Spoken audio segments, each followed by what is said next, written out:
नमस्कार, प्रणाम, जोहार। सबसे पहले तो आप सभी को कर्मा पूजा की हार्दिक शुभकामनाएं। और जैसा कि आप सभी को पता है कि झारखंड में कर्मा पूजा हर साल की भांति इस साल भी पूरे हर्षोल्लासों के साथ पूरे राज्य की कोने कोने के प्रत्येक जिला में मनाया जाता है। आज इस ऐतिहासिक पर्व को लेकर आज इस वीडियो में बताएंगे, इस वीडियो में जानेंगे कि कर्मा पर्व की पूरी कहानी क्या है और आखिर क्यों कर्मा पर्व मनाया जाता है। मैं आपका दोस्त आनंद कुमार महतो और आप सभी को तहे दिल से एक और नए वीडियो में स्वागत है। तो आइए इस पूरे कर्मा पर्व की कहानी को समझते हैं और पूरा प्रयास करूंगा कि पूरी डिटेल्स में वास्तविक चीजों को समझा सकूं। तो चलिए दोस्तों स्टार्ट करते हैं। तो दोस्तों हर बार की तरह इस बार भी शुरू से स्टार्ट करते हैं। तो चलिए आगे देखते हैं।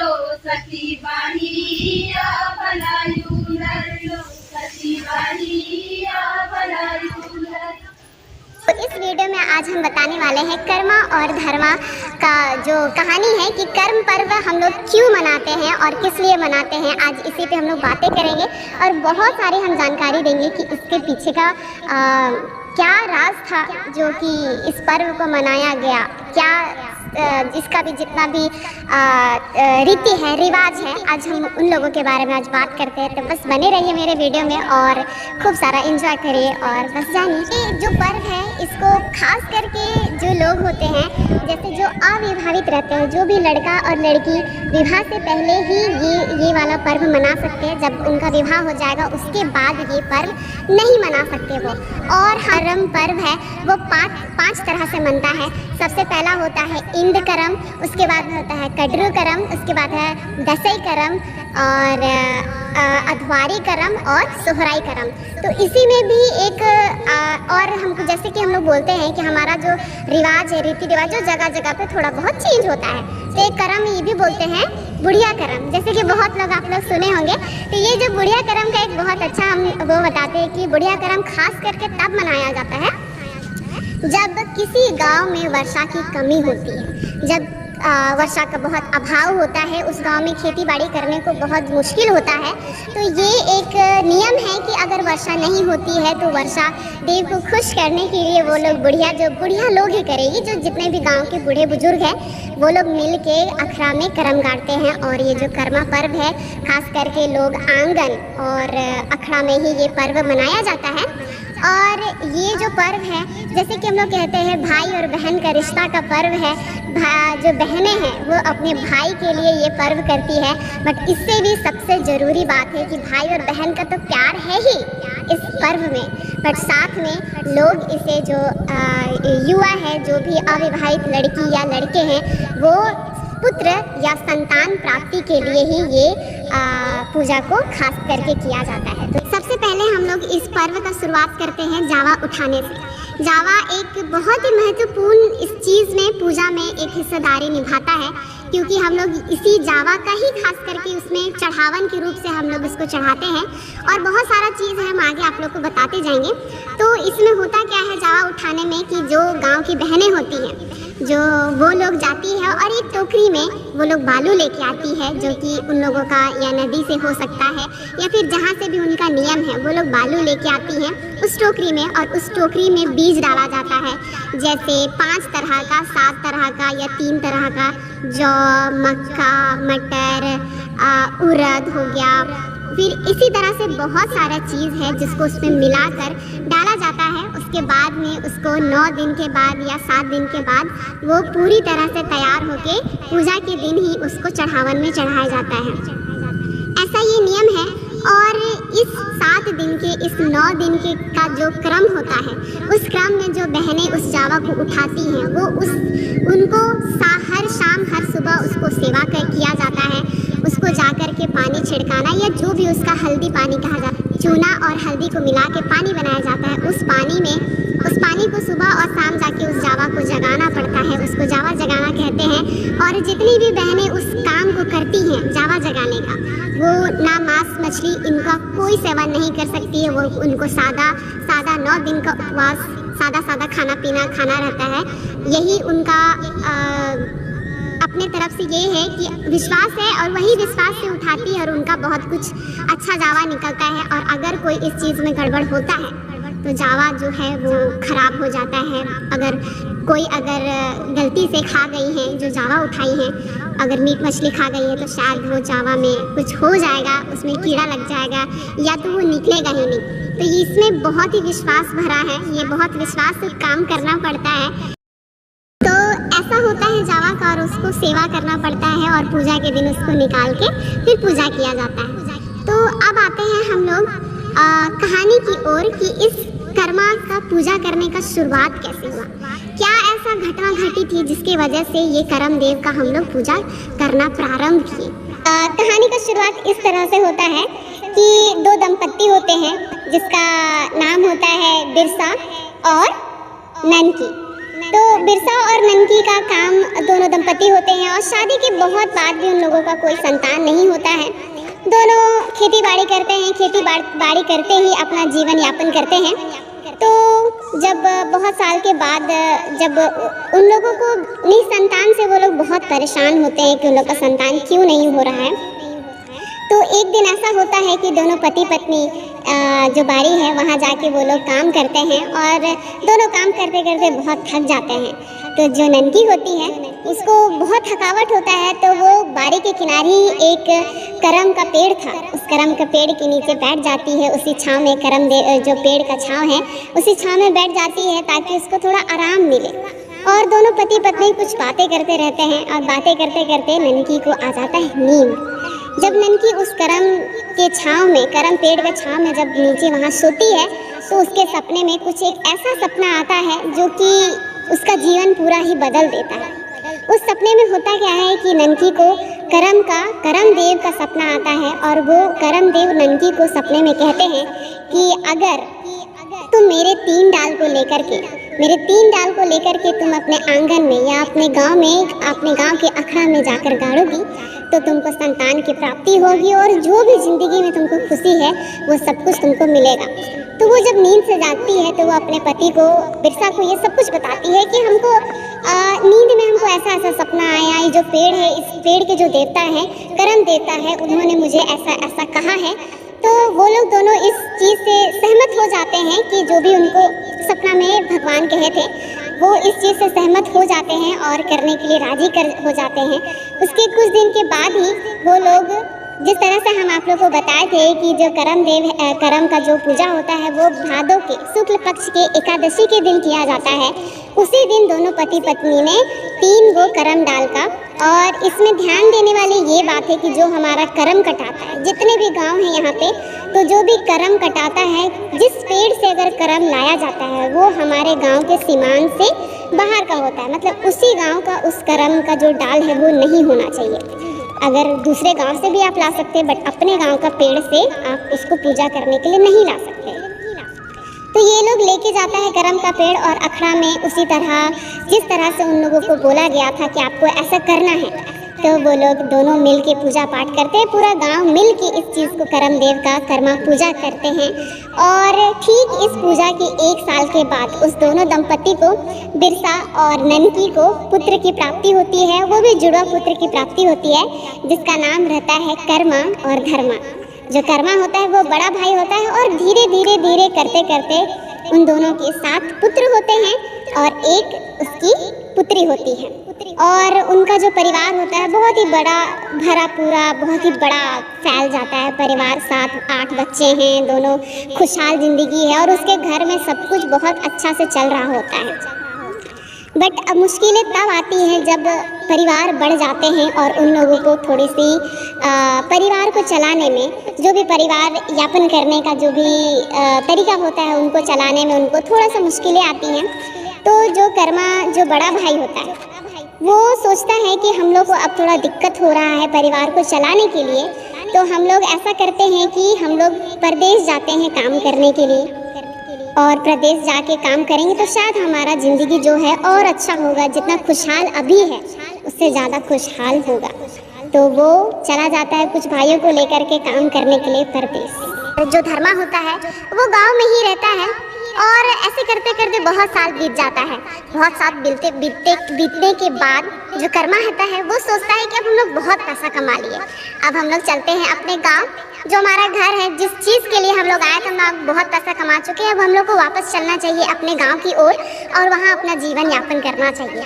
तो ये जो है कर्मा वो वापस जाता है अपने घर, और जिस दिन उसका घर आने का तिथि होता है वो वही होता है भादो माह के शुक्ल पक्ष की एकादशी के दिन ही वापस आता है। इसी दिन कर्मा जो है वो गांव में अपने गांव के साथ में अपने गांव के अखड़ा में वो कर्मा देव को स्थापित करता है, और पूरे रीझ रंग से पर्व को, जो त्यौहार है जो कर्मा देव का है, वो पूजा करता है, नृत्य करता है और रीझ रंग में डूबा रहता है अपने गाँव और अपने परिवार के साथ। तो जब कर्मा वापस आता है और गांव से कुछ दूर में ही पहुंचता है, तो गांव घुसने से पहले वो कहता है कि एक ग्वाला होता है उसको मिलता है और उसको बोलता है कि जाके तुम मेरे भाइयों को संदेश देके आओ कि हम वापस आ गए हैं प्रदेश से और तुम हमको लेने के आओ, मेरे स्वागत करने के लिए आओ, क्योंकि हम बहुत दिन के बाद अपने घर आ रहे हैं, इतना काम करके तब पैसा कमा के घर के लिए। तो वो चाहता था कि उसका स्वागत करे घर वाला, गाँव वाला, कि अरे ये तो प्रदेश से घूम के आ रहा है, क्योंकि उस समय का बात जब अभी भी बहुत ये है कि प्रदेश से कोई आता है तो उनको बहुत इम्पोर्टेंस दिया जाता है। वही चीज़ वो चाहता था कि हमको गांव वाले मेरे भाई लोग सब कोई आए और मेरा स्वागत करे। तो जब वो घर जाके बताता है, पर धर्मा इस चीज़ पे ध्यान नहीं देता है और वो कर्मा देव का ही पूजा पाठ करने में ही वो लगा रहता है, वो उसी में ही इतना उलझा हुआ रहता है कि वो अपने भाई को ले नहीं पाता। इसी बीच में जो कर्मा होता है वो वापस गुस्सा से गांव में आ जाता है और गांव में देखता है कि सब नाच रहे हैं, झूम रहे हैं, कर्म देव की पूजा कर रहे हैं, तो वही गुस्सा से वो जाके उन डाली को गुस्सा से उखाड़ के नदी के उस पार फेंक देता है। तो जैसे कि हम आपको पहले बताए कि जो कर्म का डाली है वो हमारे कोई भी गांव के सीमाने के पार होना चाहिए, और जो उसका भी एक नियम है जो भी हम आप लोग को बताते हैं।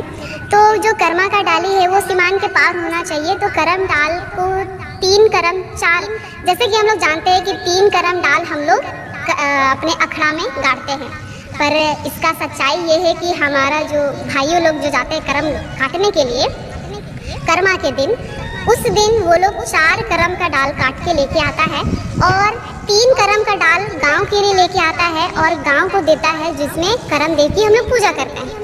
और जो चौथा कर्मा का डाल होता है उसको सबसे पहले गाड़ा जाता है कोटवार जमीन पे।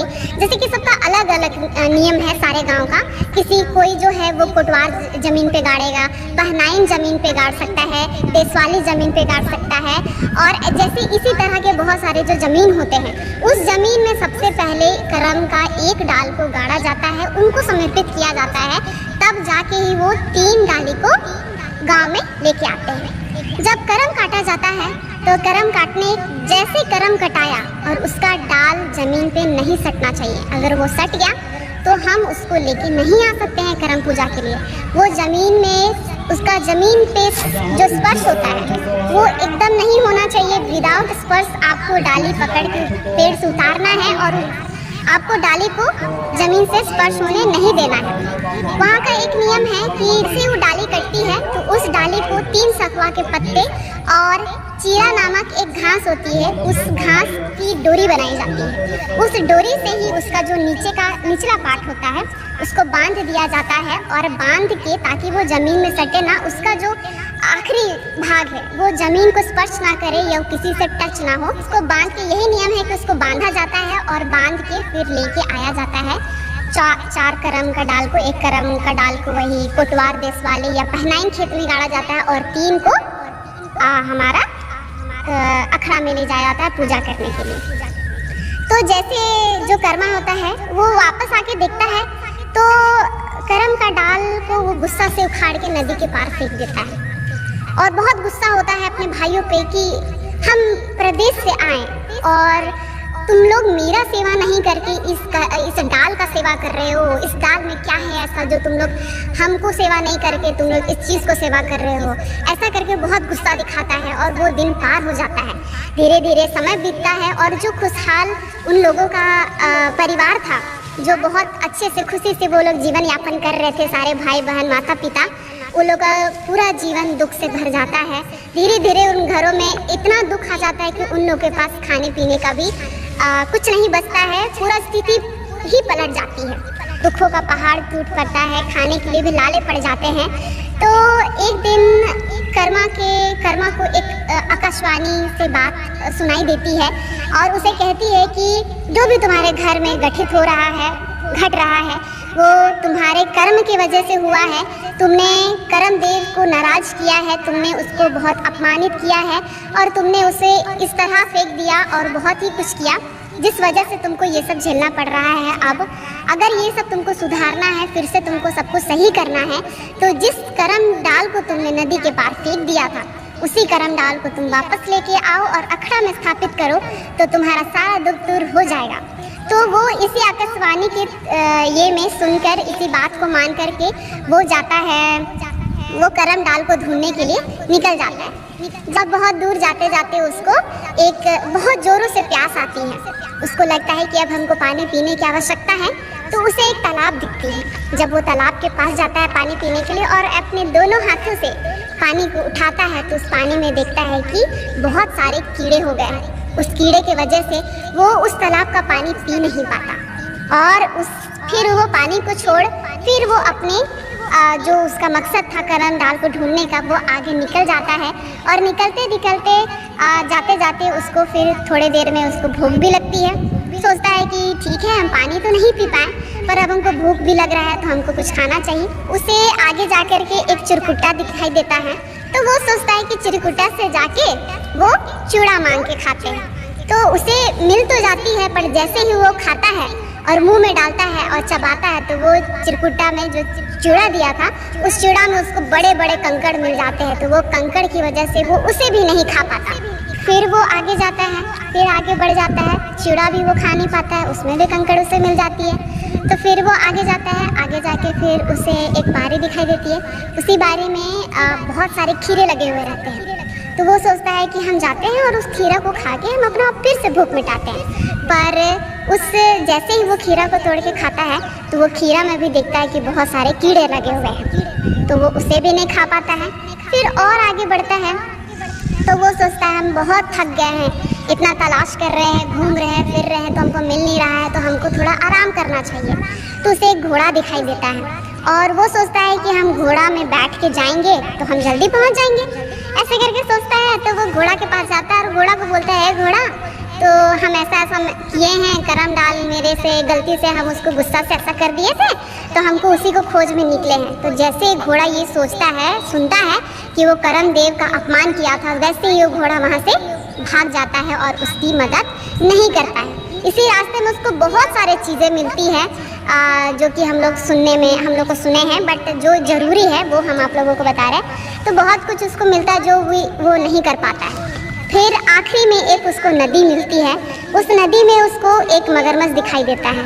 मगरमच्छ जो है वो पूरा जाल से फंसा हुआ रहता है और जो कर्मा रहता है उसको उस पार जाना होता है, नदी की उस पार। तो वो सोचता है कि हम नदी कैसे पार करें। तो नदी को पार करने के लिए उसको किसी की सहायता चाहिए होती है। तो वो मगरमच्छ से बात करता है कि क्या तुम मुझे अपने पीठ पे बैठा के नदी के उस पार ले जाओगे। तो जो मगरमच्छ है वो उससे बात करता है और मगरमच्छ उसको बोलता है कि अगर तुम हमको इस जाल से फंसे हुए हैं, उस जाल से अगर तुम हमको निकाल लेते हो तो हम तुमको ज़रूर तुम्हारी मदद करेंगे। और जब उसे पता चलती है कि वो करम देव का खोज में जाता है तो वो उसे मदद करता है, तो कर्मा भी उसकी मदद करता है। तब जाके वो जो मगरमच्छ है उसकी सहायता करता है, अपनी पीठ में बैठा के नदी पार कराता है और वहीं जाके वो करम डाल को वापस लेके आता है और अपने गांव के अखड़ा में उसको स्थापित करता है और उसी रीझ रंग से वो उसको सेवा और पूजा करता है। तो यही है हमारा कर्मा और धर्मा का जो कहानी है, जिससे हमारा आज कर्मा और धर्मा हम लोग इतने बहुत बड़े पैमाने पे मनाते हैं। तो जो हमारा मेन कहानी है जिसकी वजह से ये हमारा त्यौहार है वो शुरू हुआ, ये यही है। इसमें क्या है और आगे बहुत सारी ऐसी चीज़ है, जैसे कि मैंने इसमें जिक्र किया है आप लोगों को चिवड़ा का, खीरा का। तो ये सारे चीज़ हैं जो कि हम लोग कर्मा, जब हम लोग उपासी जो होती है, जैसे हम लोग अभी उपास करेंगे और हम लोग कर्मा में जाएंगे तो अखड़ा में जाएंगे टोकरी लेके। टोकरी में हम लोग का रहेगा खीरा, चिवड़ा, चना। तो ये सब हम लोग इसलिए पूजा करते हैं क्योंकि आने वाले दिन में इन चीज़ों में हमसे कोई ऐसी गलती ना हो जाए। और जैसे कर्मा को भुगतना पड़ा, वो पानी पीने गया, उस पानी में भी कीड़ा निकल गया, वो खीरा खाने गया, खीरा में भी कीड़ा निकल गया, और वो चिवड़ा खाया, उसमें भी पत्थर मिल गया। तो हम लोग आने वाले समय में हम लोग को, जब हम लोग उस चीज़ का सेवन करें तो हम लोग के साथ वो चीज़ ना बीते, इसलिए हम लोग वो सारा सामग्री हम लोग करमदेव को चढ़ाते हैं। और जैसे कि है ये चीज़ कि हमारा भाई बहन का त्यौहार है, जितने भी अविवाहित लड़के लड़कियां हैं वो अपने भाई बहन का जो प्यार है उसके लिए करता है ये करम का त्यौहार। जिस तरह कहानी होता है, और कहानी के बीच में 3 सवाल पूछे जाते हैं जितने भी उपासी होते हैं उन लोगों को, कि करम को पा के तुम लोग को क्या मिला। तो जितने भी उपासी होते हैं वो लोग कहते हैं कि करम धर्म भैया के धर्म और कोहड़ा लखे बेटा। तो जैसे कि इस शब्द में कहा गया है करम धर्म भैया के धर्म, तो जो कर्मा धर्म मतलब करम धर्म जो है दोनों भाई का था, वही भाई का ही ये त्यौहार है। और इसके बाद में कहा जाता है कोहड़ा लखे बेटा। तो ये चीज़ है इस चीज़ में कि ये एकदम भाई बहन का त्यौहार है। जो भाई बहन का जो प्यार होता है उसी चीज़ को ये दर्शाता है ये त्यौहार, कि किस तरह भाई और बहन में एक समान प्यार होना चाहिए अपने जीवन को यापन करने के लिए, सुख दुख में साथ देने के लिए। साथ ही हम लोग ये भी देखते हैं कि जिस तरह बिरसा और ननकी ने करम देव की पूजा करके संतान की प्राप्ति की थी, उसी तरह जितने भी उपवासी होते हैं वो लोग करम देव की पूजा करते हैं और आने वाले ज़िंदगी में संतान प्राप्ति की भी कामना करते हैं। इसलिए हम लोग जो खीरा है बच्चे के रूप से हम लोग उस खीरा को लेके जाते हैं और करम देव को समर्पित करते हैं कि लीजिए आज आपके बदौलत हमको ये मिला है। पर हम लोग का जो है आने वाले दिन के लिए हम लोग ये पूजा करते हैं कि आने वाले दिन में हमारा संतान हम लोग को प्राप्ति हो करम देव की कृपा से। पर अभी तो अविवाहित है, इसलिए हम लोग बच्चे के रूप में हम लोग खीरा को इस्तेमाल करते हैं। तो इसी तरह करम देव की पूजा होती है। और बहुत सारा जैसे ही ये पूजा ख़त्म होती है, ये कहानी को ख़त्म होती है, उसके बाद में फिर नृत्य का आयोजन होता है और रिज रंग से पूरे गांव वाले मिल के नृत्य की आयोजन करते हैं। तो यही था हमारा करम धर्म का जो कहानी है, इसी पे आधारित है हमारा ये त्यौहार जिसे हम लोग मनाते हैं। तो आशा करते हैं आप लोगों को ये जो कहानी है ये आप लोगों को पसंद आया होगा और बहुत ही जानकारी वाला भी लगा होगा। अगर इसमें कुछ चीज़ अगर हम मिस कर दिए हों, वो छोड़ दिए हों बताना, तो उसके लिए हमको माफ़ी रहिएगा। और कमेंट करके ज़रूर हमको रिप्लाई करके बताइएगा कि हाँ हम उस चीज़ को मिस किए हैं बोलना बताना। क्योंकि और इसलिए भी शायद मिस हो गया होगा क्योंकि हर गाँव का थोड़ा नियम और कानून, जैसे हमें कहते हैं ना कि हमारा बोलने में ही नृत्य है और गाने में ही हमारा गीत है। तो हमारा क्या बोलते हैं जगह के अनुसार हमारा नृत्य गीत और जितना भी रीति रिवाज है वो थोड़ा सा बदलता है और डिफर करता है। तो अगर हम जो कर रहे हैं शायद अगर वो नहीं कर रहे हैं, अगर उसी वजह से अगर हम कुछ छोड़े होंगे तो हमको एकदम तहे दिल से माफ़ करिएगा। और जो भी अगर चीज़ हम नहीं बता पाए जो ज़रूरी है वो ज़रूर हमको कमेंट करके बताइएगा कि दीदी तुम मतलब कि आप ऐसे नहीं बोली हैं, तो हमको भी शायद जानकारी होगा जो चीज़ हम नहीं जान पाए हैं। तो बस इतना ही मेरा वीडियो, और होप्स आप लोग को वीडियो पसंद आया। अगर वीडियो पसंद आया तो वीडियो को लाइक शेयर कमेंट और सब्सक्राइब करना बिल्कुल मत भूलना। तब हम लोग मिलते हैं आने वाले दिन में। और आशा करती हूँ कि आप लोग का जो त्यौहार है करवा चौथ का त्यौहार है वो बहुत ही खुशमय बीते, बहुत ही जो कामना से आप लोग करम देव की पूजा कर रहे हैं, जो भी खुशहाली आप चाहते हैं वो सब कुछ आपको भगवान पूरा करे। और बस खूब एंजॉय करिए।